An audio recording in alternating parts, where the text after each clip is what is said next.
Sisyphus.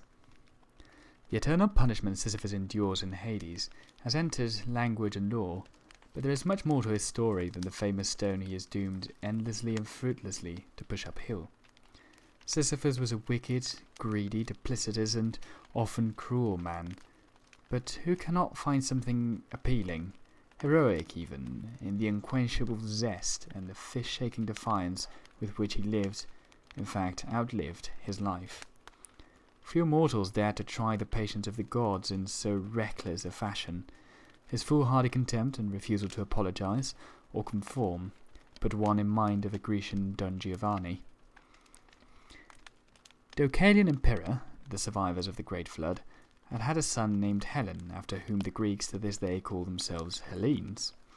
Helen's sons, Aeolus had 4 sons: Sisyphus, Salmoneus, Athamas, and Cretheus. Sisyphus and Salmoneus hated each other with as visceral and implacable a hatred as the human world had yet witnessed. Rivals in their parents' affectations, rivals in everything from the cradle, neither could bear to see the other succeed. The 2 princes outgrew their father's realm of Aeolia, as Thessaly was called in those days, and moved south and west to found their own kingdoms. Salmoneus ruled over Elis, and Sisyphus established Ephyra, later called Corinth. From these fastnesses they glared at each other across the Peloponnese, their bitter enmity growing with each passing year. Sisyphus hated Salmoneus so much it robbed him of his sleep. He wanted him dead, dead, dead. The desire was so agonizing, he stabbed himself repeatedly in the thigh with a dagger to relieve himself of it. But there was nothing he could do. The Furies would avenge themselves terribly if he dared murder a brother. Fratricide was among the worst of the block crimes.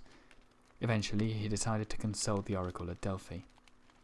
"Sons of Sisyphus and Tyro, rise to slay Salmoneus," intoned the Pythia. This was sweet music to Sisyphus's ears. Tyro was his niece, daughter of his hated brother Salmoneus. All Sisyphus had to do was marry and get sons from her, sons who would rise to slay Salmoneus. Uncles could marry nieces without raising any eyebrows in those days, and so he set about beguiling and seducing Tyro with horses, jewels, poems, and oceans of personal charm, for Sisyphus was nothing if not captivating when he chose to be. In due course his wooing won her, they wed, and she bore him 2 bouncing boys. One day, some years later, Sisyphus was out fishing with his friend Melops. Sunning themselves on the banks of the river Sisyphus, they fell into conversation. At exactly the same time, Tyro set out from the palace with a maid, the 2 boys, now aged 5 and 3, and a hamper of food and wine, with the idea of surprising Sisyphus with a family picnic. Back on the riverbank, Melops and Sisyphus talked lazily about horses, women, sports, and war. Tyros' group made their way across the fields. "Tell me, sire," said Melops, "it has always surprised me that despite your bitter feud with King Salmoneus, you chose to marry his daughter. For all that I can tell, you still dislike him as much as ever." "Dislike him?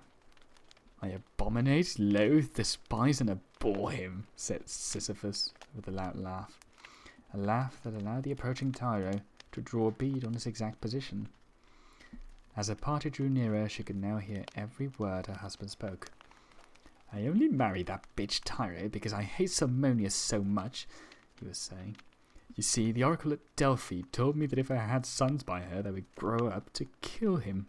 So when he dies by the hand of his own grandchildren, I will be rid of my vile pig of a brother without fear of the pursuit of the Berenice." "That is..." Melops tried to find the word. "Brilliance? Cunning? Ingenious?" Tyro checked his sons, who were about to run to the spot from which they could hear their father's voice. Turning them round, she pushed them at speed towards a bend in the river, the maid following behind. Tyro had swallowed Sisyphus's charm whole, but she loved her father Salmoneus with a loyalty that overrode any other consideration. The idea of allowing her sons to grow up to kill their grandfather was out of the question. She knew how to defy the oracle's prophecy. "Come, child," she said to the eldest, "look down at the stream. Can you see any little fishes?" The small boy knelt on the riverbank and looked down.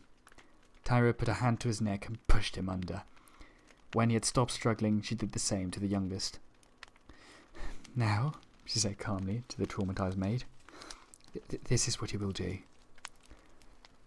Sisyphus and Melops caught plenty of fish that afternoon. Just as the light was fading and they had started to pack up for the day, Tyro's maidservant appeared before them, bobbing a nervous curtsy. "Beg pardon, Majesty, but the Queen asks that you might greet the princes. They are by the river bank, awaiting your Majesty, just behind the willow tree, sire." Sisyphus went to the place indicated to find his 2 sons lying stretched out on the grass, pale and lifeless. The maid ran for her life and she was never heard of again. Tyro, by the time the enraged Sisyphus had reached the palace with drawn sword, was safely on her way to her father's kingdom of Elis. On her arrival home, Salmoneus married her to his brother Cretheus, with whom she was deeply unhappy. Salmoneus himself, quite as proud and vainglorious as his hated brother, had set himself up in Elis as a kind of god. Claiming to equal Zeus's power to summon storms, he'd ordered the construction of a brass bridge over which he liked to ride his chariot at breakneck speed, trailing kettles, cauldrons, and iron pots to mimic the sound of thunder. Flaming torches would be thrown skywards at the same time to imitate lightning. Such blasphemous impertinence caught the eye of Zeus, who ended the farrago with a real thunderbolt. The king, his chariot, brass bridge, cooking utensils, and all were blasted to atoms, and the shade of Salmoneus cast down to eternal damnation in the darkest depths of Tartarus. Sisyphus held a great feast to celebrate the death of his preposterous thunder-making brother. The morning after, he was awoken by a deputation of aggrieved lords, landowners, and tenant farmers. After he had rubbed the sleep from his eyes and cleared his headache with a goblet of unwatered wine, he consented to hear what might be the matter. "Majesty, someone is stealing our cattle. Each one of us can report a loss. Your own royal herds are depleted too. You are a wise and clever king. Surely you can find out who is responsible." Sisyphus dismissed them with a promise to investigate. He had a very good idea that the thief was his neighbour, Autolycus, but how to prove it?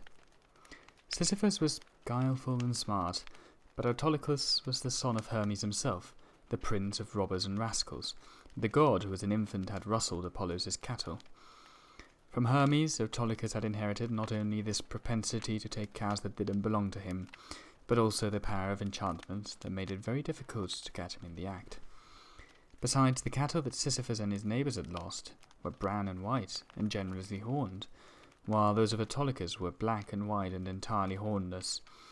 It was baffling, but Sisyphus was sure that spells stored by Hermes were behind it, and that Autolycus was secretly collar-changing stolen cows.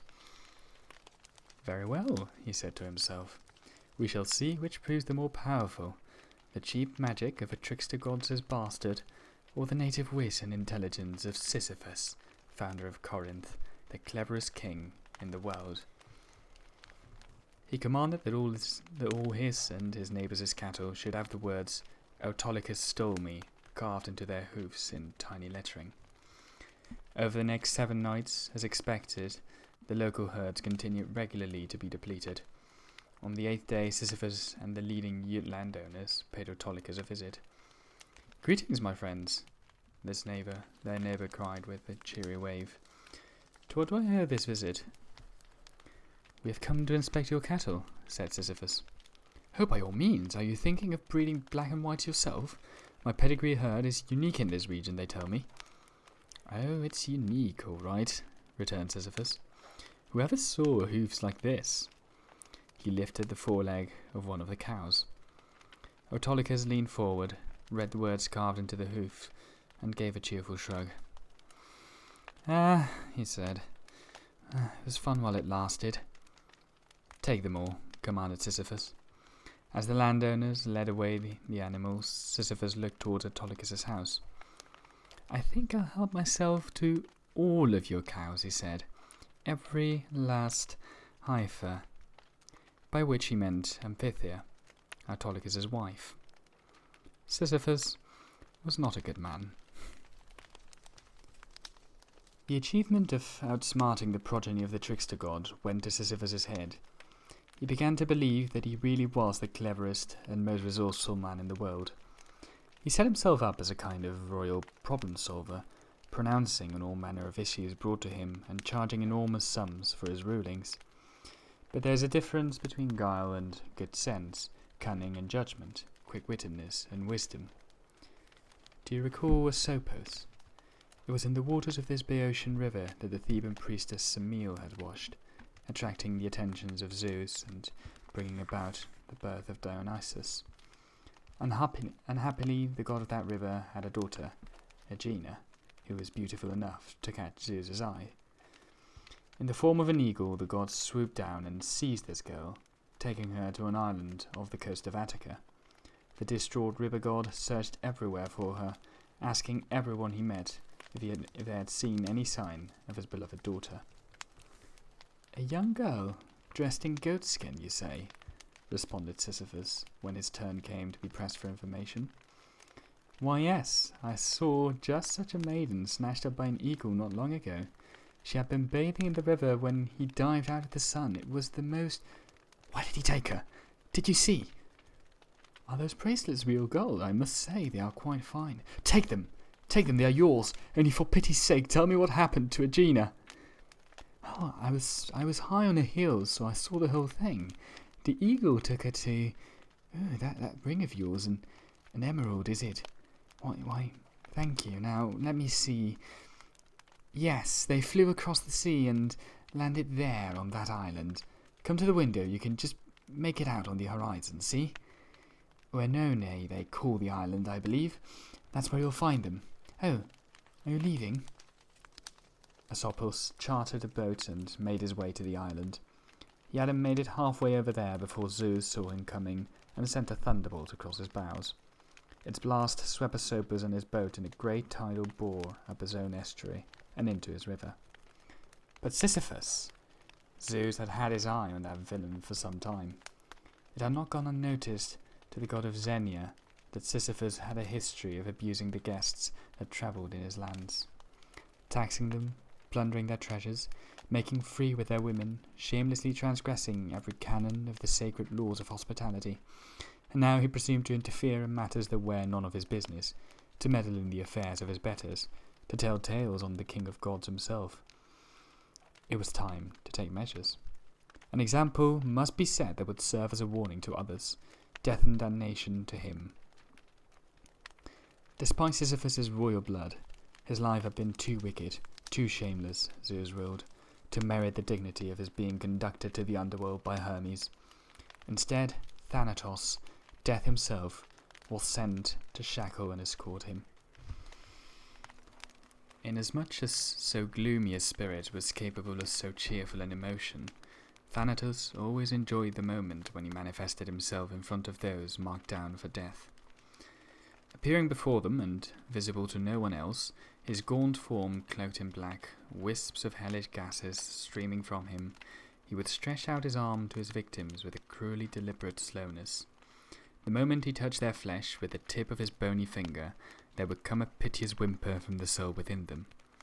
Thanatos took great delight in watching his victim's skin go pale, and their eyes flutter and film over as life was extinguished.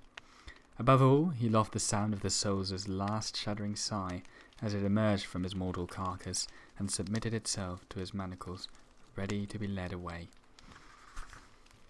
Sisyphus, like the most wily, ambitious schemer, was a light sleeper. His mind was always turning, and the slightest noise could jerk him awake. Thus it was that even the silent whisper of death gliding into his bedchamber caused him to sit up. "Who the hell are you?" "Oh, who the hell, indeed. The hell is just who I am."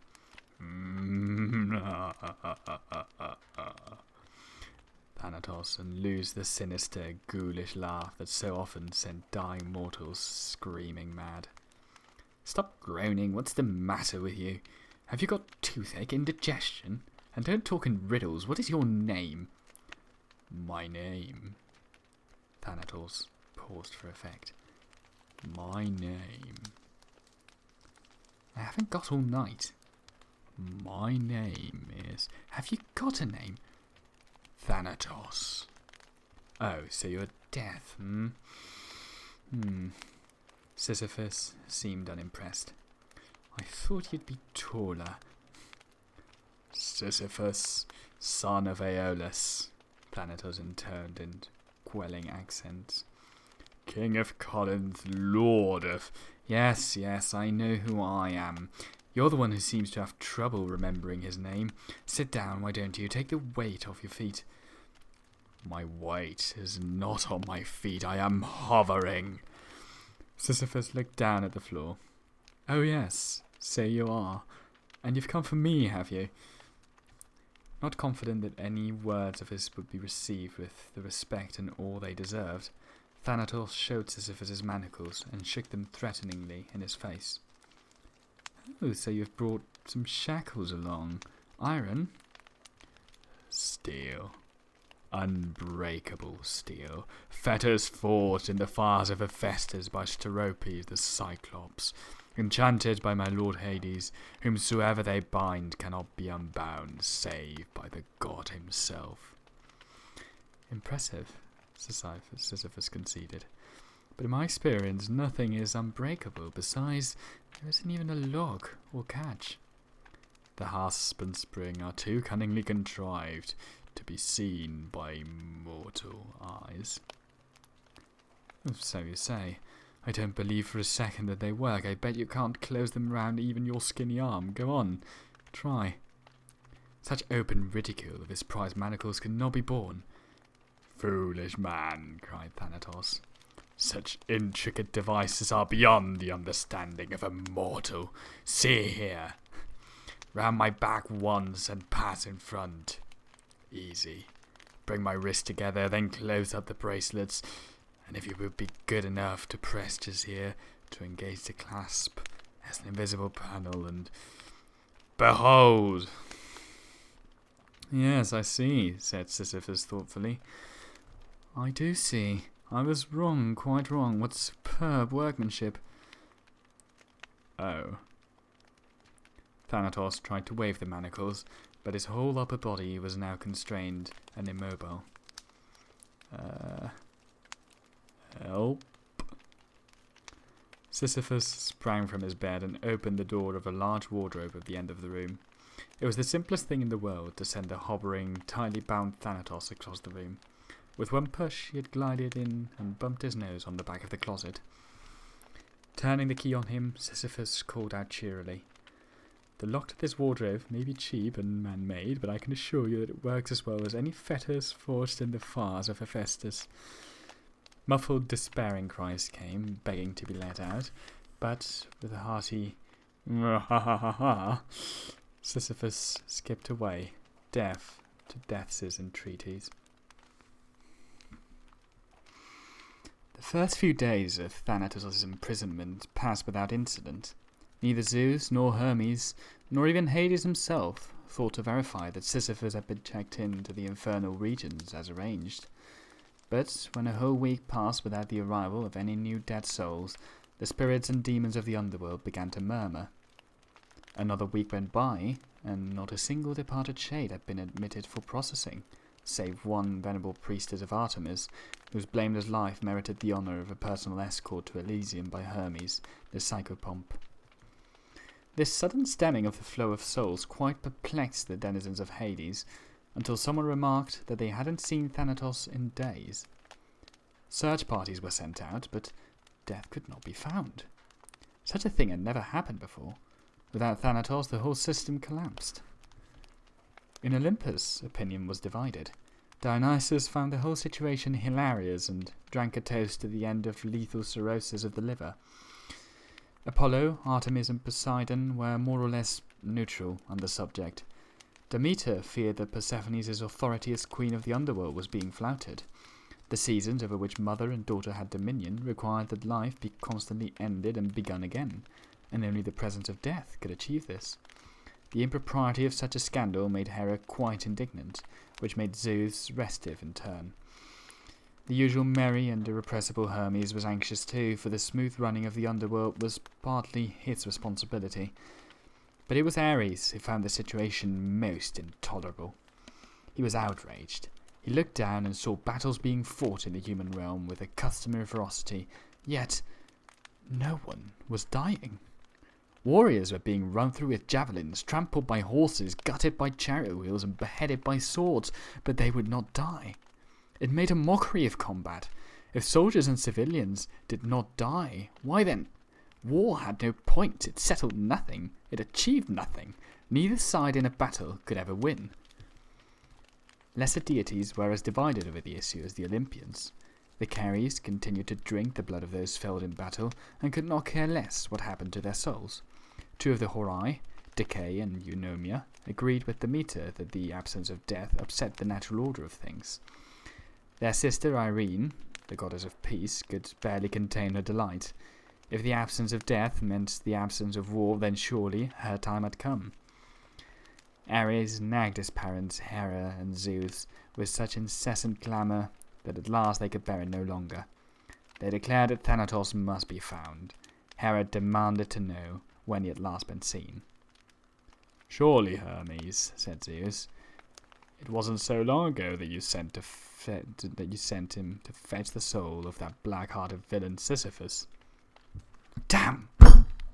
Hermes slapped his thigh in annoyance. "Of course, Sisyphus. We sent Thanatos to chain him up and escort him to Hades. Wait here." The wings at Hermes' heels fluttered, flickered and hummed, and he was gone. He returned in the blink of an eye. Sisyphus never reached the underworld.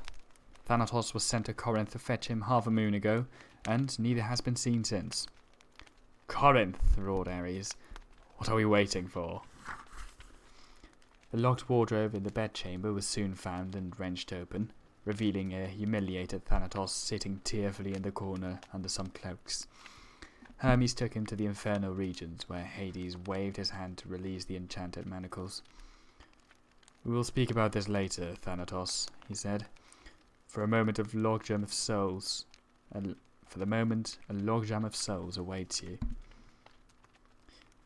"First let me fetch that villain Sisyphus, sire," pleaded Thanatos. "He won't be able to trick me twice."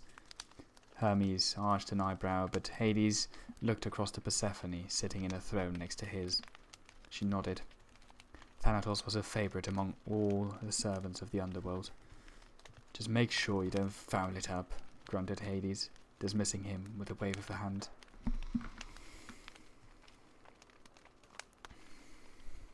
We have established that Sisyphus was no fool. He did not imagine for a second that Thanatos would stay locked in his closet for eternity. Sooner or later, death would be released and set upon his trail once more. In the town villa in which he had made temporary lodging, Sisyphus addressed his wife. After his niece Tyro drowned his sons and left him, he had married again. His new young queen was as kindly and obedient as Tyro had been wilful and contrary. "My dear," he said, drawing her to him, "I feel that soon I shall die. When I have breathed my last and my soul has fled, what will you do?" "I will do what must be done, my lord. I will wash and anoint you. I will place an obolete on your tongue so that you might pay the ferryman. We will stand guard 7 days and 7 nights over your catafalque. Burnt offerings will be made to please the king and queen of the underworld, and in this way your journey to the meadows of Asphodel shall be a blessed one." "You mean well, but that is exactly what you must not do," said Sisyphus. "The moment I am dead, I want you to strip me naked and have me thrown into the street." "My lord!" "I am quite serious. Deadly serious. This is my desire, my entreaty, my command. No matter what anyone else says, you will send up no prayers, make no sacrifices, perform no obsequies. Treat my remains as you would those of a dog. Promise me that." But... Sisyphus took her by the shoulder and looked deep into her eyes to reinforce the earnestness of his commands. "As you love me and are bound to me, as you hope never to be haunted by my angry shade, promise to do exactly as I said. Swear it on your soul." I swear it. It is good. Now, let us drink a toast to life." His timing, as ever, was impeccable. For that very evening, Sisyphus was awoken by the whisper of death at his bedside. "Your time is come, Sisyphus of Corinth." Thanatos, I've been expecting you. Do not hope to trick me. Me? Trick you? Sisyphus stood and bowed in meek submission, putting up his wrists for shackling. Nothing could be further from my mind. The manacles were attached, and the pair glided down to the mouth of the underworld. Thanatos left Sisyphus at the near bank of the Styx and departed, anxious to make headway with the great backlog of souls that were awaiting collection. Charon, the ferryman, sculled his boat across, and Sisyphus stepped aboard. As he pulled the boat off the bank, Charon stretched out his palm. "Nothing doing," said Sisyphus, patting his pockets. Without a word, Charon pushed him overboard into the blackness of the Styx. It was cold, abominably cold, but Sisyphus managed to get across. The waters burned and blistered his skin almost beyond endurance, but once he was on the other side, he knew that he presented just such a piteous sight as he had intended. Shades flitted past him, averting their eyes. "Which way to the throne room?" he asked of one. Following their directions, he found himself in the presence of Persephone. "Dread Queen," Sisyphus inclined his head, "I beg an audience with Hades." "My husband is in Tartarus today. I speak for him. Who are you, and how can you dare stand before me in this condition?" Sisyphus was naked, an ear was torn off, and one of his eyes hung down from its socket. His spectral body was covered in bite marks, welts, bruises, gashes, and open sores, testimony to its physical counterpart's rough treatment on the streets of Corinth above. His wife had obeyed his instructions. "Madam," he bowed low before Persephone, "no one feels the impropriety of this as keenly as I. My wife, my spiteful, wicked, monstrous, blasphemous wife. It is she who has brought me to this pitiable state. Even as I lay dying, I heard her say to her women, who will not waste gold on their burial rites, 'The gods of the underworld are nothing to us. Throw his body outside for the dogs to eat. Spend the money he set aside for his funeral on a great feast. The heifers he kept for sacrificing to Hades and Persephone shall be roasted for our pleasure.'" She laughed and clapped her hands, and those, dread queen, were the last sounds I heard in the world. Persephone was outraged. She dared! She dared! She shall be punished. "Aye, Majesty. But how?" "Oh, flayed alive. Yes, not bad. But, I say, permit me, wouldn't it be funny?" Sisyphus smiled as an idea struck him. "Wouldn't it be funny if you returned me to the upper world alive? Imagine her shock!" And I will make sure that every day she paid for her insolence and disrespect. No gold or feasting, nothing but harsh treatment, insults and servitude. I can't wait to see her face when I appear in front of her, alive and well and whole, and perhaps even more youthful and vital and handsome than ever. She's only 26, but imagine her torment if I outlived her. I would use her as my slave. Every day would be torture to her.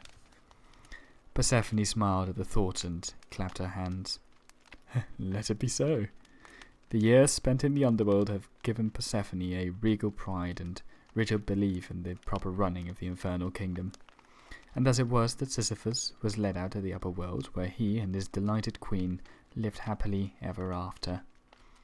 His death, when it finally did come, was another matter. Zeus, Ares, Hermes and Hades had not been pleased when they found out how Sisyphus had evaded death for a second time. Persephone had made her decision, however, and the ruling of one immortal could not be undone by another. When, after nearly 50 more years of serene and prosperous living, Sisyphus's wife's mortal span came at last to its end, the contract between Persephone and Sisyphus expired with her. Thanatos paid him a third and final visit. This time Sisyphus gave Charon the fee and crossed the Styx in good order. Hermes awaited him on the further bank. Well, King Sisyphus of Corinth, liar, fraud, rogue and trickster. A man after my own heart. No mortal has ever managed to cheat death once. You contrived to do it twice. Clever you. Sisyphus bowed. Such an achievement deserves a chance at immortality. Follow me. Hermes led Sisyphus down innumerable passageways and galleries to a vast underground chamber. A great ramp sloped up from the floor to the ceiling. A boulder stood at the bottom, lit by a shaft of light. "The upper world," said Hermes, indicating the source of the light. Sisyphus saw that the slope led up to a square inlet high in the roof, through which a beam of daylight shone. As Hermes pointed, the inlet closed up and the shaft of light disappeared.